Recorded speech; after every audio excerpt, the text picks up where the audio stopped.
C'est une joie pour moi de pouvoir à nouveau prendre la parole au nom du Seigneur et à partir de sa parole. On a partagé tous ces derniers temps, toutes ces dernières semaines, au sujet du portrait du crucifié. Il a été donné un sous-titre, « Ces rencontres qui changent tout ». Objectivement, il y a des rencontres que l'on fait qui ne changent pas grand-chose dans notre vie. Il y a des rencontres où on se dit, j'aurais mieux fait de rester chez moi. Et puis, il y a des rencontres qui changent quelque chose dans notre existence. Et à coup sûr, lorsque nous rencontrons Jésus, lorsque nous rencontrons le crucifié et le ressuscité, quelque chose change dans notre existence. Les deux prédications précédentes ont été apportées par Raphaël Guichou et le pasteur actuel, pas l'ancien, mais le nouveau, le jeune, ont relaté comment Marie et Magdala, Thomas et les autres disciples ont été impactés, dynamisés, remplis d'espérance par la rencontre avec Jésus ressuscité. Il disait, on pourrait dire, trop beau pour être vrai. Et certainement que bien des personnes ont eu ce sentiment. Et pourtant, c'est vrai. À l'époque, dans ma jeunesse, il y avait un évangéliste qui avait écrit un bouquin qui disait « Et si c'était vrai ?» Et si c'était vrai? Et je pense que ça reflète bien l'incrédulité qu'il peut y avoir dans le cœur des hommes et des femmes qui mettent en doute. Ou cette petite voix qui dit « Et puis si c'était pas vrai ?» Mais si c'était vrai, et c'est vrai. Je pense à cet homme dans le ministère qui avait un ministère de guérison et alors qu'il préparait vraiment un temps d'une grande conférence où beaucoup de personnes allaient venir et qu'il priait et qu'il demandait au Seigneur vraiment d'agir. Et justement, cette petite voix qui est venue à son oreille, qui disait « Puis si, quand tu pries pour les malades, ils ne sont pas guéris ?» Et puis, il avait cette parole et tout à coup, il s'est levé. « Et si, quand je prie, les malades sont guéris ?» Qu'est-ce que l'on risque que de vivre la réalité de Jésus? Tout ce que l'on risque, c'est de le voir agir. Et il est prêt à agir. J'aimerais lire avec vous dans 1 Corinthiens au chapitre 5, les versets 3 à 8. Merci, le PowerPoint, ouais, super, extra. « Je vous ai enseigné avant tout, comme je l'avais aussi reçu, que Christ est mort pour nos péchés. » C'est l'apôtre Paul qui écrit. « Il est mort pour nos péchés selon les Écritures, qu'il a été enseveli et qu'il est ressuscité le 3e jour selon les Écritures, et qu'il est apparu à Céphas, puis aux 12. Ensuite, il est apparu à plus de 500 frères à la fois, dont la plupart sont encore vivants et dont quelques-uns sont morts. Ensuite, il est apparu à Jacques, puis à tous les apôtres. » Merci. « Après eux, tous, il m'est apparu à moi comme l'avorton. Car je suis le moindre des apôtres. Je ne suis pas digne d'être appelé apôtre parce que j'ai persécuté l'Église. » Paul, il affirme cela. Après tous, il s'est révélé à moi. Et plaise au Seigneur que chaque personne ici dans cette salle puisse dire à un moment donné, Jésus s'est révélé comme ressuscité à tous, et pour finir, il s'est révélé à moi. C'est là toute la différence. L'apôtre Paul communique aux Corinthiens à quel point il a lui-même été marqué par cette rencontre incroyable. Celle avec ce Jésus qui avait été crucifié, qui avait été mis au tombeau, on pense à peu près 3 ans avant les événements dont on va parler ce matin. Il était certainement persuadé, comme beaucoup à l'époque, que les disciples de Jésus avaient volé son corps et l'avaient caché. Ils l'avaient volé à la barbe des soldats censés garder le lieu où on l'avait mis. C'était le bruit qu'avaient fait circuler les autorités civiles et religieuses lorsque les soldats avaient constaté que le tombeau qu'ils gardaient était vide, qu'un ange était venu, avait roulé la pierre, et puis que les gardes, tremblants de peur, ont réalisé qu'il n'y avait plus personne dedans. Et ils sont partis, ils ont pris la poudre d'escampette. Et bien sûr que ça troublait beaucoup les sacrificateurs, les Romains, et ils se sont mis d'accord pour simplement, particulièrement les pharisiens, les religieux juifs, s'étaient mis d'accord avec les soldats en les payant, qu'ils leur disent, eh bien, voilà, on s'est endormi, et puis pendant ce temps, les disciples ont volé le corps. Paul était persuadé que les adhérents de ce qu'il voyait comme une nouvelle secte et qui se multipliait rapidement avaient été trompés par les disciples qui avaient suivi Jésus pendant 3 ans. En fin de compte, Paul était là à Jérusalem et il avait entendu un petit peu tout ce qui se disait au sujet de Jésus. Peut-être même était-il allé l'écouter, voir qu'est-ce que ce faussaire était en train de dire. Et plus il l'écoutait, plus il disait, il déraisonne. Il avait décidé de mettre toutes ses forces à faire taire et, si nécessaire, éliminer tous ceux qui se réclamaient de cet homme, qui avait la folie de se prendre pour le Fils de Dieu. Saul était né à Tars, une province romaine située dans la Turquie actuelle. Il était juif, romain au travers de son père, et il était de la même génération que Jésus.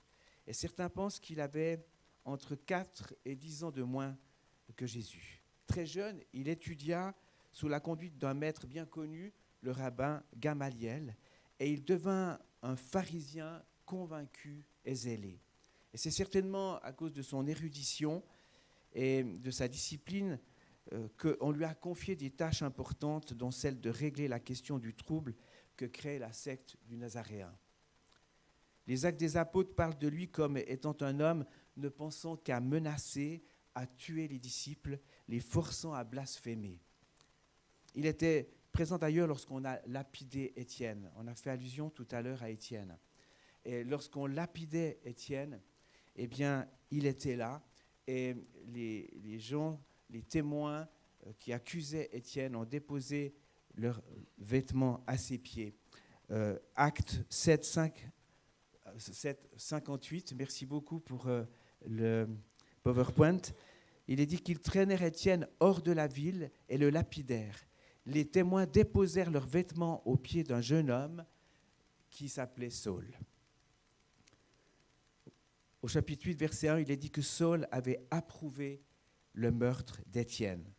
Ça l'arrangeait bien, parce que tous les témoins qui s'exprimaient pour Jésus, pour lui, étaient des ennemis de la loi de Dieu. Il servait Dieu et il défendait pour lui la vérité de Dieu, la vérité de l'Ancien Testament. Cet événement s'est certainement passé au maximum 1 à 2 ans après la résurrection. Ce fut le début d'un temps de persécution contre les chrétiens, mais également l'expansion de l'Église. Parce qu'alors qu'ils étaient persécutés, qu'ils devaient fuir la persécution, ils sont partis tout azimut, et partout où ils allaient, ils prêchaient l'Évangile. Et de ce fait, l'Évangile se répandait. Et le livre des Actes nous relate dans Actes 9, 1 à 30, l'histoire de Paul, comment il a été rencontré par Jésus. Dans Actes 22, au chapitre 3 jusqu'au verset 16, et puis également au chapitre 26, verset 4 à 23, là c'est Paul qui va donner son propre témoignage, comment Jésus l'a rencontré. Et voilà, donc on pense que c'est à peu près 2 ans après la lapidation d'Étienne que Paul va rencontrer d'une manière particulière Jésus. Paul, qui sévissait à Jérusalem à fond, là où résidaient bien des disciples, voulait étendre ses arrestations bien plus loin, jusqu'à Damas, qui est à 250 km de Jérusalem. Il savait que bien des personnes qui étaient adhérentes à cette secte, dite la Voie, s'étaient réfugiées à Damas, en Syrie. Et il avait reçu toutes les autorisations, les mandats nécessaires pour cela, et était en route pour mettre en œuvre son projet d'aller dans ces différentes communautés, de prendre les chrétiens, de les amener à Jérusalem et de les enfermer. Et voici que vers la fin de son voyage, à quelques distances de Damas, c'était midi. La Bible nous dit que voilà, c'était midi, que le soleil était là, brillait de toute sa force. Et puis tout à coup, venant du ciel, une lumière incroyable se manifeste, bien plus éclatante que ce soleil, et illumine le lieu où ils étaient là, les soldats, et puis Saul. Et à ce moment-là, tous tombèrent par terre, et une voix s'est adressée à Saul. « Saul, Saul, pourquoi me persécutes-tu » Il se rend compte que celui qui est en train de lui parler, eh bien, cette voix qui lui parle est comme surnaturelle et qu'il ne peut rien faire pour contrer ce qui se passe. C'est peut-être la première fois de sa vie qu'il se sent vulnérable. Et Saul s'exclame « Qui es-tu, Seigneur ?» Et cette voix lui répondit « Je suis Jésus que tu persécutes. » Il te serait dur de résister contre les aiguillons. Les aiguillons, à l'époque, c'était des bâtons utilisés pour faire avancer le bétail avec des petites piques comme ça, et on faisait avancer le bétail. Et à quelque part, Saul était dans une situation où il sentait bien, il ne pouvait rien faire que d'écouter. Le grand Saul est tremblant et saisi d'effroi, ne voyant plus rien à cause de l'éclat de la lumière qui était devenue tellement intense, et il capitule. Et il dit à ce moment-là, « Que veux-tu que je fasse ?» Et Jésus lui dit alors, « Lève-toi, va à Damas, et là, eh bien, on te dira ce que tu dois faire. » Et dès lors, eh bien, tout va basculer pour l'apôtre Paul, ou pour Saul. Il semble que Jésus ne lui ait pas fait de grandes révélations sur le royaume de Dieu, sur son avenir, sur ce qu'il attendait de lui. Lui, Saul, qui a l'habitude de diriger sa vie et les événements, lui, Saul, qui obtient tout ce qu'il veut, va repartir de cet endroit aveugle, dépendant de ceux qui vont l'accompagner en lui tenant la main jusqu'à Damas. Alors qu'il devait y arriver en persécuteur, en vainqueur, il arrive complètement perturbé, choqué, incapable de se diriger, profondément vulnérable. Il comprend que ce Jésus qu'il considérait comme un usurpateur était en réalité ce qu'il disait être, le Fils de Dieu. Il réalise que cet homme que l'on avait éliminé en le crucifiant est réellement ressuscité, comme les disciples le proclamaient.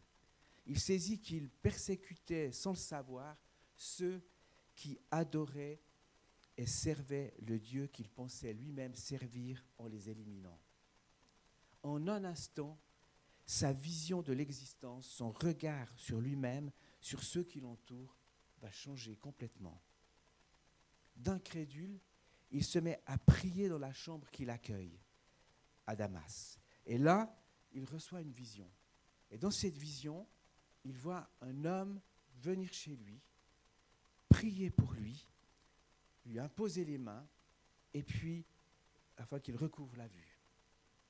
Et dans ce même temps, dans une autre rue de la ville de Damas, eh bien, un autre homme a une vision.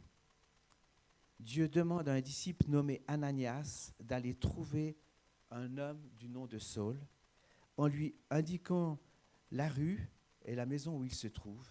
Il lui donne le mandat de prier pour lui, de le baptiser et de lui partager ce que le Seigneur attend de lui. Et Ananias obéit et dépasse ses craintes d'aller rencontrer l'homme le plus dangereux du moment à l'égard des disciples de Jésus.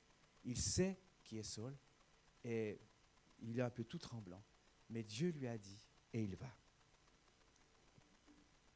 C'est toujours encourageant de voir l'impact de l'obéissance à l'inspiration de Dieu.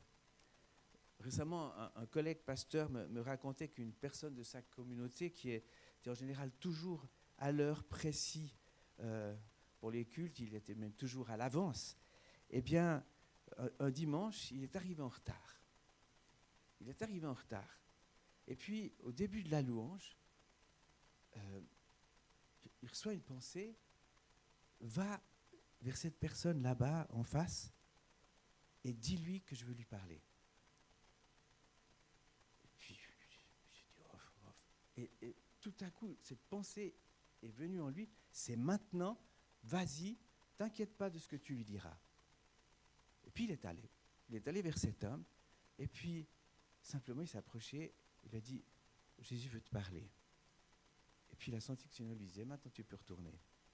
Il est retourné à sa place.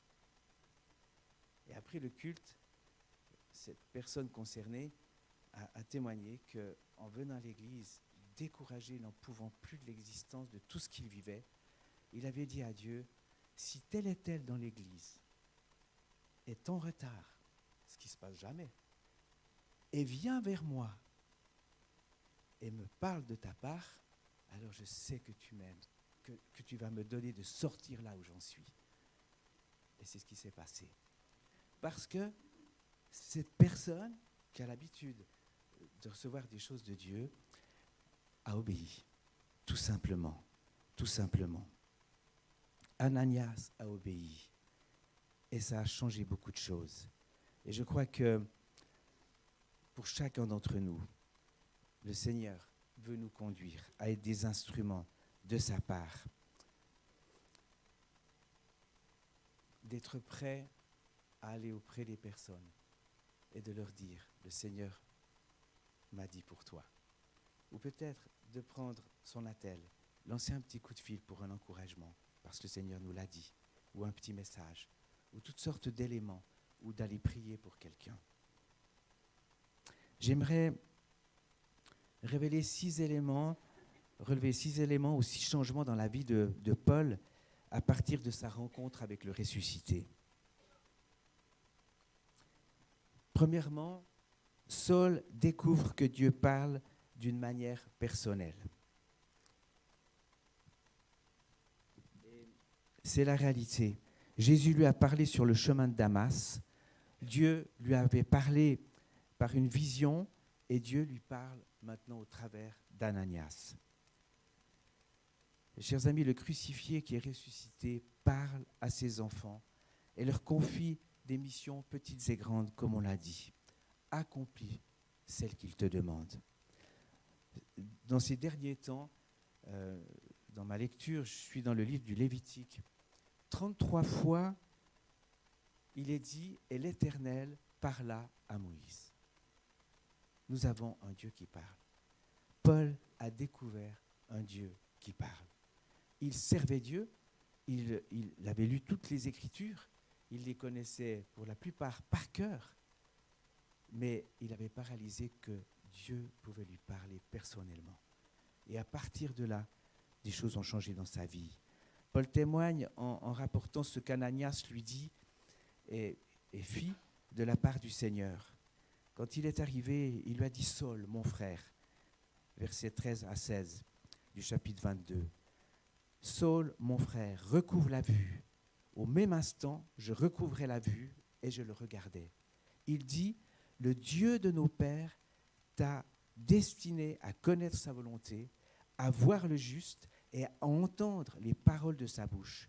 Car tu lui serviras de témoin auprès de tous les hommes des choses que tu as vues et entendues.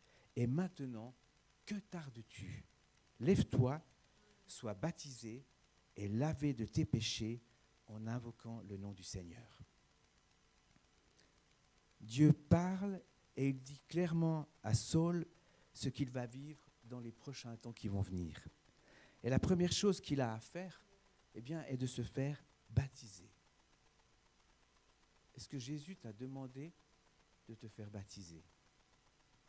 Si c'est le cas, alors tarde pas. Profite des prochains baptêmes qui seront bientôt organisés. Pourquoi se faire baptiser? Pourquoi Paul s'est fait baptiser? Parce qu'au travers de ce baptême, il passait d'une rive à l'autre de sa vie. Comme le peuple d'Israël a passé la mer Rouge, a passé le Jourdain, il y avait une nouvelle étape pour lui, conséquente. Et au travers de cela, il reconnaissait que Jésus était le ressuscité, le crucifié, le ressuscité, celui qui changeait sa vie.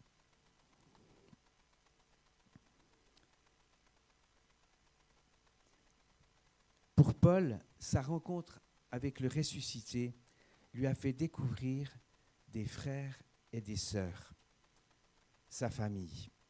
Mais auparavant, le deuxième point, lorsqu'Ananias pria pour Saul, des écailles tombèrent de ses yeux. Littéralement, des écailles sont tombées de ses yeux et il recouvra la vue. Nous pouvons imaginer que la lumière était si forte que lorsqu'il repartit, eh bien, avec des brûlures sur les yeux, il s'est formé une réaction sur ses yeux comme des croûtes, ou peut-être c'est simplement la réaction de ses yeux sous la lumière. Et lorsque on va prier pour lui, ces écailles vont tomber. Et celles-ci se détachèrent à la prière d'Ananias. C'est une forte image de ce qui se passe lorsque nous rencontrons ou sommes rencontrés par le ressuscité. Lorsque nous réalisons que Jésus est le Fils de Dieu, lorsque nous le recevons dans notre vie, il y a comme des écailles qui tombent de nos yeux. Nous voyons, nous réalisons tellement d'éléments qui nous échappaient jusqu'alors. Toutes sortes de fausses conceptions, de croyances, de manières de penser commencent à changer. Il y a comme un renouvellement dans les pensées et dans l'intelligence. Et ce renouvellement nous accompagne tout au long de notre vie. Heureux êtes-vous si vous êtes prêts à laisser Dieu renouveler vos pensées, renouveler votre intelligence, renouveler votre manière de voir. Et même en tant qu'enfant de Dieu, on peut prendre des sortes d'habitudes, des idées préconçues, toutes sortes d'éléments qui, en fin de compte, voilent notre regard. Et l'Esprit de Dieu veut venir changer cela. L'Esprit du ressuscité veut renouveler notre intelligence, notre manière de voir. Personnellement, en tout cas, je l'ai réalisé dans plusieurs étapes de mon existence. Le fait que Jésus nous renouvelle change notre regard. Des choses cachées nous sont révélées. Nous voyons davantage comme Dieu voit. Tant de situations qui se passent autour de nous que ce que nous comprenons de la Bible en lisant ou en priant, en méditant, peut changer à cause de la présence de Jésus. Tout au long de son existence, Paul va recevoir des révélations sur le plan de Dieu, sur ce qu'est l'Église, son avenir, les projets de Dieu pour elle. Dieu veut te révéler des choses cachées. Et lorsque nos yeux s'ouvrent, nous voyons, nous savons que Jésus est ressuscité. Alors, tout devient possible. La force a été donnée à Étienne de pouvoir vivre jusqu'au bout ce qu'il croyait. Il a eu une vision, encore au dernier moment, avant d'être lapidé, comme on l'a lu tout à l'heure. Et je crois également que ce voile déchiré nous ouvre le chemin, la vision, pour ce dont nous avons besoin. Troisièmement, Paul, lorsqu'il rencontre le ressuscité, eh bien, il va découvrir des frères et des sœurs, une famille. Ceux qu'il rejetait sont devenus ses frères. Les rassemblements qu'il tentait de faire éclater, de détruire, sont devenus son Église. Il participera à en établir plusieurs. Le long de ses voyages, conduit par Dieu, une chaîne d'églises va se constituer de la Syrie à la Grèce, en passant par la Turquie au travers de son ministère. Mais pourtant, l'Église qui demeurera sa communauté, son Église, eh bien, c'est celle d'Antioche, d'où il fut envoyé pour son premier voyage missionnaire. Dans Actes 23, 1 à 4, il est dit, merci, clic-clac, voilà. Il y avait dans l'église d'Antioche des prophètes et de docteurs, Barnabas, Siméon, appelé Niger, Lucius de Cyrène, Manahem, merci pour le suivant.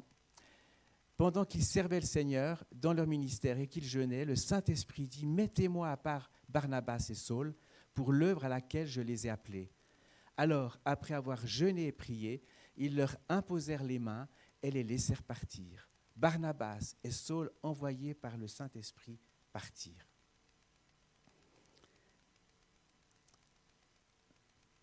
Paul et Barnabas sont envoyés par leur église, qui était l'église d'Antioche. Ce qui est très intéressant, c'est qu'alors qu'on prie pour eux, qu'on a été inspirés, on a prié pour eux, il les envoie, et ensuite il est dit qu'ils ont été envoyés par le Saint-Esprit. Et pour moi, je crois vraiment qu'il y a comme un ensemble de ce que Dieu fait. Il travaille au travers de ses enfants. Il travaille au travers de son Église. Il communique au travers de son Église. Et je suis persuadé que Paul et Barnabas avaient certainement déjà reçu des pensées comme cela. Mais elles ont été confirmées par l'Église et par le Saint-Esprit. Et je crois profondément à cette réalité que Dieu nous a donné une communauté dans laquelle on vit une communion les uns avec les autres, où on a comme une interdépendance les uns vis-à-vis des autres, et où Dieu veut nous conduire au travers de nos frères et de nos sœurs. Le nom des chrétiens était souvent un nom qu'on leur donnait, les fidèles. Et je crois qu'on est appelé à être fidèles à Jésus en premier lieu. Et puis ensuite, fidèles à la communauté dans laquelle nous sommes, fidèles les uns aux autres. Et dans cette fidélité, eh bien, Dieu agit. En lisant les Écritures, nous voyons que c'était le cas au fond pour tous les apôtres. Ils avaient leur lieu précis, d'où ils rayonnaient, et à qui ils rendaient des comptes et dont ils étaient redevables. Je t'encourage à vivre jusqu'au bout cette réalité. Pour ma part, j'ai reçu cet enseignement qui m'a conduit à cultiver une relation, une véritable réciprocité au sein de la communauté qui a été la mienne, et j'en ai vécu les fruits, j'en ai vu les fruits. Je fais partie d'une communauté dans laquelle j'ai rencontré Jésus, qui était une communauté à Nyon. Et de cette église, je suis parti en collège biblique. Et puis ensuite, j'avais reçu une demande de venir faire un stage à un endroit. Mon église était d'accord, ils étaient OK avec moi. Et une fois que j'ai fait ce stage, eh bien, plusieurs nous ont demandé de rester et puis de faire une candidature pastorale. Et puis, bien, je ne me sentais pas la liberté comme cela. Et j'ai posé la question aux anciens de ma communauté qui sont venus. Et entre deux communautés s'étaient mises ensemble. Et les anciens de ces deux communautés sont venus jusqu'en Valais, depuis Nyon. Et puis, on a prié ensemble. En demandant, Seigneur, quel est ton chemin? Et puis, à l'unanimité, tous ont dit, le chemin est en Valais. Et ma communauté m'a laissé partir, nous a bénis pour cela. Et ça a été une vraie bénédiction. Dans les moments difficiles, je me suis chaque fois dit, ils ont tous reçu du Seigneur, alors Seigneur, vas-y. Et quand nous sommes ensuite partis de Montaix, où on était, on nous a envoyés à Sion, avec la bénédiction de l'Église. Et quand on est parti de Sion pour venir à Genève, on nous a envoyés avec la bénédiction. Et ça, c'est quelque chose de précieux. Et Paul a vécu ces principes avec tous ceux qui l'ont entouré. C'est pour la première fois d'ailleurs que Saul, dans ce chapitre 13, va être appelé Paul. C'est simplement la traduction de son nom romain, Saul, en hébreu Paul. Et par la suite, on le nommera toujours Paul. Paul a été rempli du Saint-Esprit, ça c'est le 4e élément. Celui qui rencontre et reçoit Jésus ressuscité, eh bien, reçoit le Saint-Esprit. Le Saint-Esprit qui lui permet de naître de nouveau, d'être une nouvelle personne. On ne peut pas être un enfant de Dieu sans que le Saint-Esprit vienne habiter nos vies.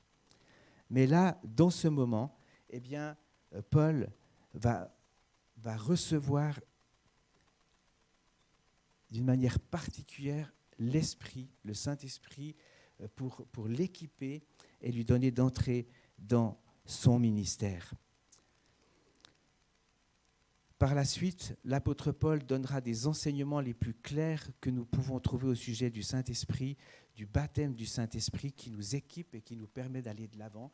Et il va bien montrer que toute personne qui naît de nouveau reçoit l'Esprit, mais qu'il y a un revêtement du Saint-Esprit qui équipe et qui donne des dons. On le retrouve dans 1 Corinthiens 12 à 14. Cinquièmement, eh bien, de contradicteur, Saul va devenir Paul le prédicateur.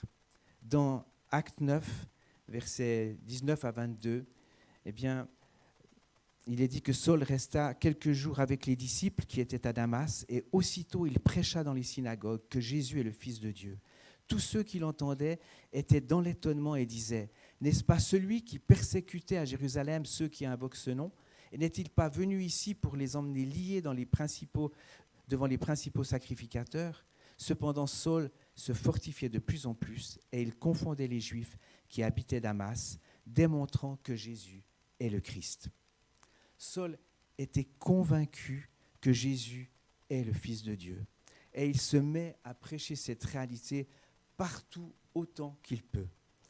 Il dira à Timothée plus tard, « Prêche la parole en toute occasion, favorable ou non. » Partout où tu te trouves, tu es un témoignage pour Jésus.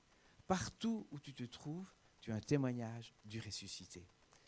Par ta manière d'être, par ta manière de réagir, ils te connaissent comme quelqu'un qui est toujours prêt à pardonner, qui n'a aucune rancune devant personne dans ton travail, à l'école, qui vient généralement avec le sourire, mais qui est vrai aussi, qui reconnaît ses faiblesses. Enfin, c'est comme ça, théoriquement, qu'on nous connaît tous. Et c'est une vraie prédication que Jésus est ressuscité. Et au fond, nous ne devrions jamais partir de chez nous sans dire au Seigneur, « Je suis ton prédicateur pour aujourd'hui. Je suis ton témoin pour aujourd'hui. Utilise-moi. Je sais que tu es ressuscité. Tu t'es révélé à moi et aujourd'hui, je veux que tu puisses te révéler à d'autres. » Sixièmement, de persécuteur, il va devenir persécuté. Il avait été dit à Ananias, on l'a lu tout à l'heure, dans le chapitre 9, verset 15 de Actes, « Va, car cet homme est un instrument que j'ai choisi pour porter mon nom devant les nations, devant les rois et devant les fils d'Israël. Et je lui montrerai tout ce qu'il doit souffrir pour mon nom. » Et c'est très rapidement ce que Paul va vivre. Il va vivre des oppositions, des rejets, des menaces sur sa personne. Dans Acte 9, versets 23-25, il est dit qu'au bout d'un certain temps, les Juifs se concertèrent pour le tuer et leur complot parvint à la connaissance de Saul. On gardait les portes jour et nuit afin de lui ôter la vie. Mais pendant une nuit, les disciples le prirent et le descendirent par la muraille dans une corbeille. Être disciple de Jésus peut nous conduire dans toutes sortes d'aventures pas évidentes et dans toutes sortes de moyens de locomotion d'ailleurs. Et Paul, lorsqu'il va retourner, après ça, il va retourner à Jérusalem, et les versets 28 et 30 de ce même chapitre nous disent que Paul allait et venait avec les apôtres dans Jérusalem et s'exprimait en toute assurance au nom du Seigneur. Il parlait aussi et disputait avec les hellénistes, mais ceux-ci cherchaient à lui ôter la vie. Les frères, l'ayant su, l'emmenèrent à Césarée et le firent partir pour Tarse. Et on voit que tout au long de la vie, des voyages de Paul, tôt ou tard, il y a une rébellion, une révolte, des manifestations comme en France, mais simplement pour Paul, et pour l'expédier plus loin. Et ainsi, il va aller de ville en ville. En fin de compte, à chaque fois qu'on l'expédie plus loin, il arrive, l'évangile est répandu, et il y a encore des chrétiens. Donc, il faut que tout le monde comprenne qu'il ne faut pas chasser les chrétiens, sinon ça fait des petits. Sa rencontre avec le ressuscité, eh bien, va le conduire à vivre ce que Jésus dit dans Marc 10, 29. « Je vous le dis en vérité, il n'est personne qui ayant quitté à cause de moi et à cause de la bonne nouvelle sa maison ou ses frères ou ses sœurs ou sa mère ou son père ou ses enfants ou ses terres ne reçoive au centuple présentement dans ce siècle-ci des maisons, des frères, des sœurs, des mères, des enfants et des terres avec des persécutions. Et dans le siècle à venir, la vie éternelle. » Et c'est littéralement ce qu'a vécu Paul. Il a rencontré Jésus le ressuscité et il a décidé de le suivre. Il l'a reçu dans son cœur il a marché avec lui, il a vécu des choses incroyables, il a vécu aussi beaucoup de persécutions. Il dira à Timothée, « Or, tous ceux qui veulent vivre pieusement en Jésus-Christ seront persécutés. » Parce que le message de Jésus, eh bien, amène soit le salut et la vie, l'espérance, ou bien la réaction. On n'est pas content avec le message de Jésus. Et aujourd'hui, dites réellement ce que la Bible dit et vous verrez que vous aurez des ennemis. En fin de compte, plutôt, que des ennemis, que des gens vont devenir des ennemis. Parce que nous, on n'en a point. N'est-ce pas? Le Seigneur veut nous conduire dans cette réalité de qui il est. La réalité de qui il est, du Jésus ressuscité, a transformé la vie de l'apôtre Paul. Il a transformé, en fin de compte, des quantités, des milliards de personnes. Et aujourd'hui, il veut te transformer, toi aussi, plus profondément. Moi aussi, parce qu'au fur et à mesure qu'on avance avec lui, qu'on le recherche, la transformation continue. On va prier. Seigneur notre Dieu, nous sommes devant toi dans ces moments. Seigneur, merci pour le message de ta parole qui est tellement clair. Réellement, c'est vrai, on t'a crucifié. Tu as été mis au tombeau, mais tu es ressuscité. Et tu es là vivant aujourd'hui. Personne n'échappe à ton regard. Je te remercie, Seigneur, pour la lumière qui est venue dans la vie de l'apôtre Paul, mais qui est venue dans tellement de cœurs et de vies de personnes tellement différentes. Et tu nous rencontres chacun. Et ce matin, tu veux rencontrer l'un, l'une, l'autre. Et tu es peut-être là, assis ce matin, assise ce matin. Pose-toi la question. As-tu rencontré le ressuscité? L'as-tu laissé entrer dans ta vie, changer ta vie, te donner le pardon, te donner l'espérance de la vie éternelle? Si ce n'est pas le cas, tu peux le faire ce matin. Tu peux t'ouvrir à lui et lui dire au plus profond de ton cœur, je viens à toi Jésus, révèle-toi à moi, je veux te recevoir comme le ressuscité. Et peut-être que ce matin, tu réalises que l'impact de la résurrection n'est pas si intense et si forte dans ta vie et qu'il y aurait besoin comme d'un nouvel élan, un coup de boost comme disent certains. Eh bien, ouvre-toi ce matin à lui. Laisse-le agir en tant que ressuscité. Réalise comme tout à nouveau que tout est possible parce qu'il est là, parce qu'il est ressuscité, parce qu'il peut ouvrir des portes qui sont restées fermées jusqu'à présent, parce qu'il peut te conduire dans des chemins qui te semblent impraticables, parce qu'il peut ouvrir réellement des cœurs devant toi, des cœurs qui s'ouvrent et qui découvrent qui il est. Entre dans cette réalité du Jésus ressuscité. Il est là. Merci Seigneur de ce que tu étends ta main sur mes frères, sur mes sœurs, et tu permets aux uns aux autres, aux unes aux autres, de te connaître, de te découvrir comme celui qui est ressuscité. Merci pour ta révélation dans les cœurs, dans ces moments, dans ces instants et dans ces jours qui viennent, dans le nom de Jésus.